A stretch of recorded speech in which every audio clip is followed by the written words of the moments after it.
कि हमारे घर की बहू बेटियां अगर चौखट को लांघती है तो नौकरानी बनकर दूसरे राज्यों में जाती है। अध्यक्ष महोदय, ये आंकड़े बताते हैं। 220 सीटों में 150 सीटें राजस्थान के लोगों का हुआ, तो फिर कोई औचित्य नहीं इस राज्य के निर्माण का, कोई औचित्य नहीं विनोद बिहारी महतो, जयपाल सिंह मुंडा और दिसम गुरु शिबू सोरेन के आंदोलन का। आज इस राज्य के युवाओं के सपनों के साथ धोखा हो रहा है। अध्यक्ष महोदय, मैं भारत के संविधान का सम्मान करता हूं, लेकिन इसमें कहीं नहीं लिखा है कि हम भाषा के आधार पर भेदभाव नहीं कर सकते हैं। अध्यक्ष महोदय, राज्य सरकार को चाहिए कि जिला नहीं, अगर संभव हो तो प्रखंड में जाकर भाषा का चयन किया जाए, कि ज्यादा से ज्यादा जो परीक्षा ली जाए वो हमारी भाषाओं में ली जाए। मंगरी यार बुधनी ढेकिया कुटेले गेल हले, ढेकिया कुटते कुटते कानी मुनी उंगरिया कुटाए ले। ये दूसरे राज्यों के अभ्यर्थियों को समझ में नहीं आएगा। उनसे ये पूछा जाए कि घैला और पैला में अंतर क्या होता है, दूसरे राज्य के अभ्यर्थियों को यह समझ में नहीं आएगा। ये मैया सम्मान योजना की राशि मैं सराहना करता हूं सरकार की, लेकिन कब तक बांध के रखेगी हमारे नौजवानों को और हमारी उन माओं को जिनको आप 2,500 रुपए दे रहे हैं, लेकिन उन्हीं की बेटों और बेटी की नौकरियां जो 50,000, 70,000, 90,000 आप दूसरे राज्यों को बेचने का काम कर रहे हैं। बजट पर बहस हो रही है, इस राज्य को नियोजन नीति की आवश्यकता है। झारखंड की पुलिस को यहां से बाहर करिए, यहां के झारखंड के लोग इस कंपनी को सबक सिखा लेंगे। प्रवासी मजदूर, मैंने हर बार प्रवासी मजदूरों की समस्याओं को लेकर विभाग से सवाल किया, विभाग का उत्तर मिला। हालांकि प्रवासी मजदूरों की दुर्घटना पर मंत्री महोदय का कोऑपरेट रहता है, उसके लिए मैं उन्हें बधाई दूंगा, लेकिन मंत्री महोदय आपके पास डेटा बिल्कुल गलत रहता है।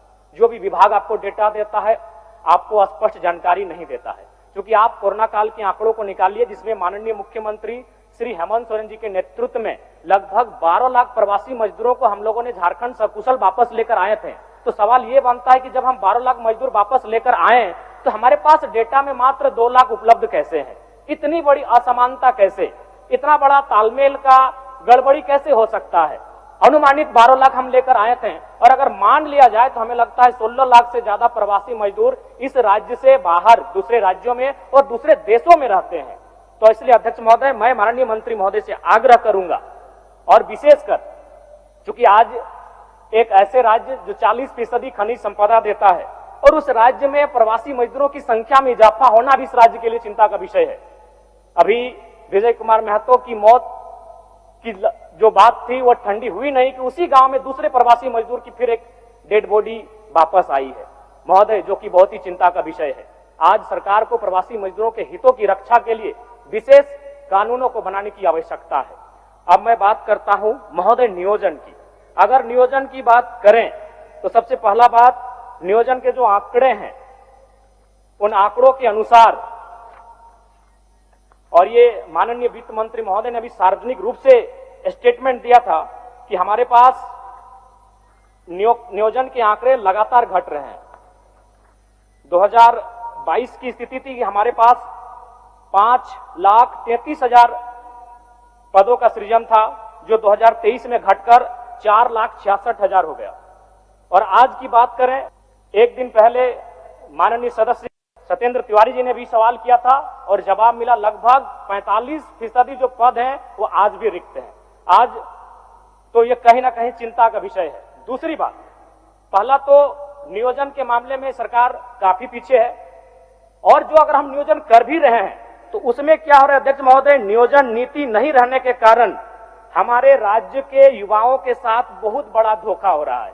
इस राज्य की निर्माण का जो उद्देश्य था वो उद्देश्य कहीं ना कहीं यह दिख रहा है कि हम उस उद्देश्य से काफी भटक चुके हैं। इस राज्य का निर्माण इसलिए नहीं हुआ था कि हमारे राज्य के युवा बेरोजगारी का सामना करेंगे, हमारे राज्य के युवा अन्य प्रदेशों में जाकर मजदूरी, दिहाड़ी मजदूरी करने का काम करेंगे। यहां तक युवाओं, नौजवानों, भाइयों की बात तो छोड़िए, आंकड़े यह बताते हैं कि हमारे राज्य में लगभग 75,000, जिनमें अधिकांश आदिवासी बहनें मुंबई में, गुजरात में, दिल्ली में, चंडीगढ़ में, उन बड़े शहरों में दाई घर में झाड़ू पोछा लगाने का काम करती है। एक केरल राज्य है जहां की बहनें अगर अपने घर की चौखट को लांघती हैं तो वो डॉक्टर बनकर किसी राज्य में जाती हैं। दूसरे राज्य की बहन बेटियां अगर अपने घर की चौखट को लांघती हैं तो वो किसी सरकारी पदों को धारण करके दूसरे राज्य में जाती हैं। लेकिन झारखंड के लिए चिंता का विषय है कि हमारे घर की बहू बेटियां अगर चौखट को लांघती हैं तो नौकरानी बनकर दूसरे राज्यों में जाती है। अध्यक्ष महोदय, ये आंकड़े बताते हैं। इसलिए मैं कुछ आंकड़ों के माध्यम से बताना चाहूंगा। सीएचओ की नियुक्ति जिसमें 550 सीट था, 220 सीटें अनरिजर्व थी, जिनमें 150 तो राजस्थान से हुए। ये शहादत, ये संघर्ष, ये झारखंड आंदोलन किस लिए, किस दिन के लिए कि 220 सीटों में 150 सीटें राजस्थान के लोगों का हुआ, तो फिर कोई औचित्य नहीं इस राज्य के निर्माण का, कोई औचित्य नहीं विनोद बिहारी महतो, जयपाल सिंह मुंडा और दिसम गुरु शिबू सोरेन के आंदोलन का। आज इस राज्य के युवाओं के सपनों के साथ धोखा हो रहा है। अध्यक्ष महोदय, बातें यहीं नहीं रुक रही हैं। 2023 में पब्लिक प्रोसिक्यूटर में 113 पोस्ट हैं, जिनमें 72 सीटों में गैर झारखंडियों की नियुक्ति ली गई। गिरिडीह जिला में 2023 में 12 हाई स्कूल टीचर की बहाली ली गई, जिसमें 8 टीचर गैर झारखंड के थे। बोकारो जिला में उसी साल 13 हाई स्कूल टीचर की बहाली ली गई, जिसमें 9 बाहर के थे।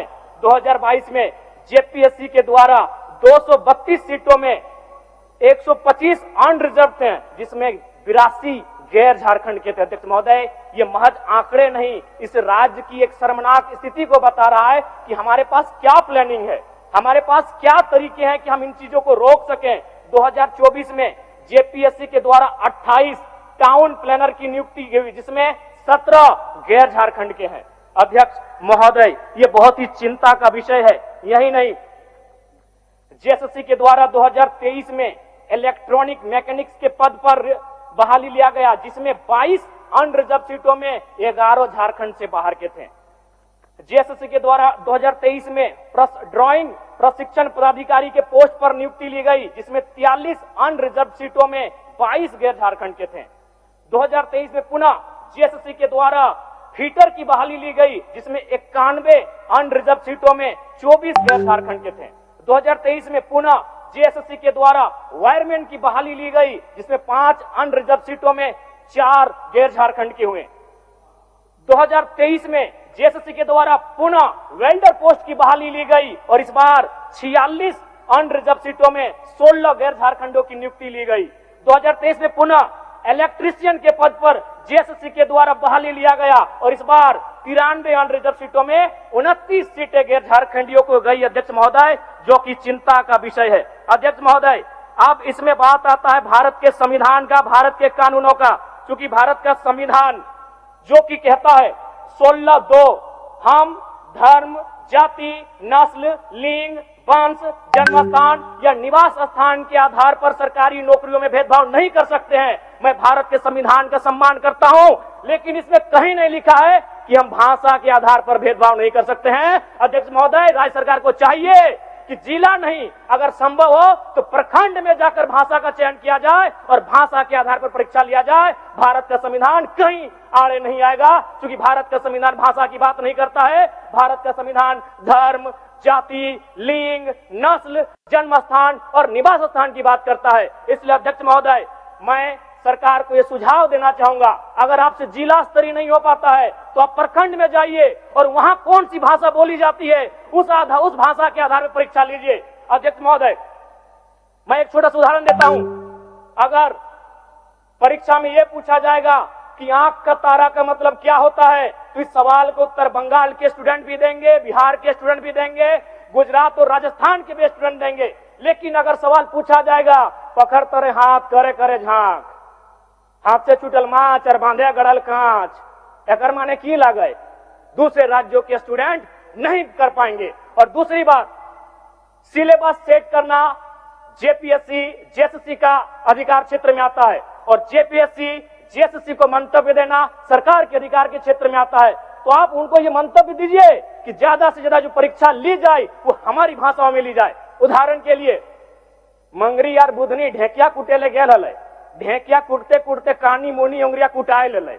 ये दूसरे राज्यों के अभ्यर्थियों को समझ में नहीं आएगा। उनसे ये पूछा जाए कि घैला और पहला में अंतर क्या होता है, दूसरे राज्य के अभ्यर्थियों को ये समझ में नहीं आएगा।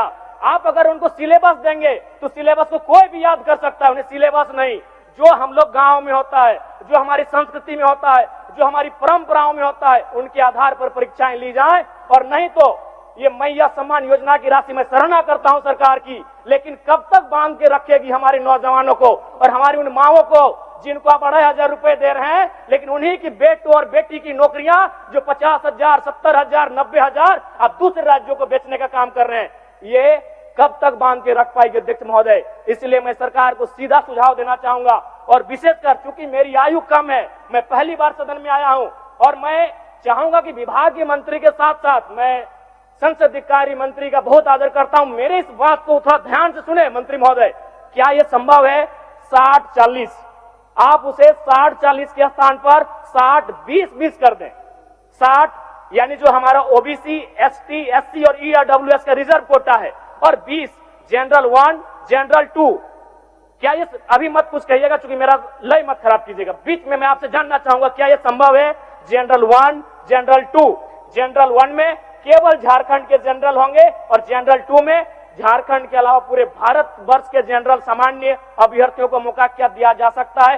क्या ये संभावनाएं हो सकती हैं? मैं माननीय संसदीय कार्य मंत्री के संज्ञान में ये देना चाहूंगा अध्यक्ष महोदय। इसलिए आज इस राज्य को अगर आवश्यकता है तो नियोजन नीति की आवश्यकता है। आज नियोजन नीति नहीं रहने के कारण हमारे राज्य के युवा पलायन कर रहे हैं, हमारे राज्य के युवा बेरोजगारी का सामना कर रहे हैं, और कई अवसरों पर तो आत्महत्या तक का प्रयास कर रहे हैं। इसलिए अध्यक्ष महोदय, आज इस राज्य को आवश्यकता है, नियोजन विभाग के बजट पर बहस हो रही है, इस राज्य को नियोजन नीति की आवश्यकता है। मैं आपसे ये आग्रह करना चाहता हूं अध्यक्ष महोदय। अब मैं थोड़ा सा बात करना चाहता हूं निजी कंपनियों पर। माननीय मुख्यमंत्री धनबाद गए हुए थे झारखंड मुक्ति मोर्चा के स्थापना दिवस के कार्यक्रम में गोल्फ ग्राउंड, और शायद धनबाद जाने के बाद उनके अंदर विनोद बिहारी महतो, कॉमरेड एकेरा और शिबू सोरेन की आत्मा शायद समा गई थी। लेकिन मेरा मानना है उन्होंने जो वक्तव्य वहां रखा था वो एक विधायक के रूप में रखते तो हम लोग स्वीकार करते, लेकिन एक मुख्यमंत्री के रूप में उन्होंने जो वक्तव्य रखा हम लोग कतई स्वीकार नहीं करेंगे। उनका वक्तव्य था कि जो निजी कंपनियां स्थानीय लोगों को 75% रोजगार नहीं दे रही हैं, आप उनमें कब्जा कर लें। ये क्या बात हुई? हम विधायक अगर इस बात को रखते हैं तो समझ में आता कि भाई एक विधायक ऐसा बोल रहा है। मुख्यमंत्री, राज्य के मुखिया, राज्य के अगुवा कह रहे हैं कि आप कब्जा कर ले। क्यों कब्जा करेंगे? आप इस राज्य के अगुवा हैं। मैं एक उदाहरण आपको दूंगा। सदन में चंपई सोरेन जी नहीं है, शायद उनके नाती का निधन हुआ है, मुझे भी सूचना मिली है। मैं पहले उनके नाती को श्रद्धांजलि देता हूं, उनको ढांढस मिले। एक घटना याद कराता हूं, माइथेन की, एमपीएल की, बहुत ही शक्तिशाली प्रोजेक्ट है जो महाराष्ट्र से संचालित होती है। एक आदिवासी नौजवान का मृत्यु हुआ था दुर्घटना के कारण। हम लोग 6 दिनों से धरना पर बैठे थे और नियोजन की मांग कर रहे थे, मुआवजा की मांग कर रहे थे। कंपनी ने स्पष्ट कह दिया कि ना नियोजन मिलेगा ना मुआवजा मिलेगा। चंपई सोरेन जी गए, उन्होंने महाराष्ट्र में बैठे अधिकारी को फोन लगाया। जब बात नहीं मानी, डीसी से कहा झारखंड की पुलिस को यहां से बाहर करिए, यहां के झारखंड के लोग इस कंपनी को सबक सिखा लेंगे। ये बोली होनी चाहिए कि मुख्यमंत्री की। चंपई सोरेन जी ने स्पष्ट कहा कि अगर ये कंपनी हमारी बात नहीं सुन रही है तो इसे, यहां डीसी को उन्होंने सीधे निर्देश दिया हमारे सामने, धनबाद डीसी को, कि आप जितना भी झारखंड पुलिस यहां तैनात है सबको बाहर करिए। अगर ये हमारी जमीनों पर खड़ा होकर हमारी बात नहीं सुनता है तो यहाँ के लोग इसे देख लेंगे। इसलिए ये मुख्यमंत्री का बयान नहीं होना चाहिए कि आप कब्जा कर लें। मुख्यमंत्री का बयान ये होना चाहिए अध्यक्ष महोदय, उनका नीति नियम बनाने का बयान होना चाहिए। आज पिछले 1.5 सालों से निजी कंपनियों में 75% के आरक्षण को न्यायालय में चुनौती दी गई है। किसने दिया है? Jharkhand small industry Adityapur small industry Kolhan और एक लघु उद्योग भारती। कहां के हैं पता करिए, सारे के सारे गैर झारखंडी हैं। तो क्या इनका मनोबल इतना बढ़ा देना चाहिए कि ये हमारे जो राज्य सरकार का निर्णय था कि स्थानीय युवाओं को 75% आरक्षण दिया जाएगा निजी कंपनियों में, उसके खिलाफ ये कोर्ट चले गए। और हमारी राज्य की सरकार, आज क्या हो रहा है? अगर हम लोग कितने गंभीर हैं, 1 साल से ज्यादा हो चुका है इसको कोर्ट में चुनौती दिया हुआ। क्या राज्य सरकार का भी वर्तमान में उनके जो महाअधिवक्ता, माननीय सदस्य, ठीक है, एकदम माननीय सदस्य, 1 मिनट और दे दीजिए। एक मिनट दे दीजिए अध्यक्ष महोदय। तो इसलिए मैं सबसे पहले आग्रह करूंगा कि जो राज्य में महाअधिवक्ता होते हैं, एडवोकेट जनरल, उनके नेतृत्व में 75% का जो आरक्षण है निजी कंपनियों में, उस पर सरकार का ध्यान हमेशा रहना चाहिए। दूसरी बात अध्यक्ष महोदय, बिल्कुल मैं आपका सम्मान करता हूं और बिल्कुल समय नहीं लूंगा। प्रवासी मजदूर जिनकी मृत्यु दूसरे राज्यों में या दूसरे देशों, विशेषकर दूसरे राज्यों में होती है, उनके सामने मृत्यु प्रमाण पत्र निर्माण में क्षेत्रीय बाध्यता आती है, जिसे समाप्त किया जाए। क्योंकि जब हम लोग जाते हैं तो जो कंपनी वाले होते हैं उनका कहना होता है कि हम इन्हें लाभ तभी दे पाएंगे जब इनका डेथ सर्टिफिकेट मिलेगा। जब डेथ सर्टिफिकेट बनाने की बात आती है तो ये हवाला दिया जाता है कि उसका डेथ तो राजस्थान में हुआ था, उसका डेथ तो महाराष्ट्र में हुआ था। अब वो परिवार दुख की हालत में राजस्थान का चक्कर काटे या महाराष्ट्र का चक्कर काटे या डेथ सर्टिफिकेट बनाए, इसलिए मैं चाहता हूं इस बाध्यता को समाप्त किया जाए। लाइव लगातार के वीडियो को लाइक करें, सब्सक्राइब करें और बेल आइकॉन को दबाना न भूलें।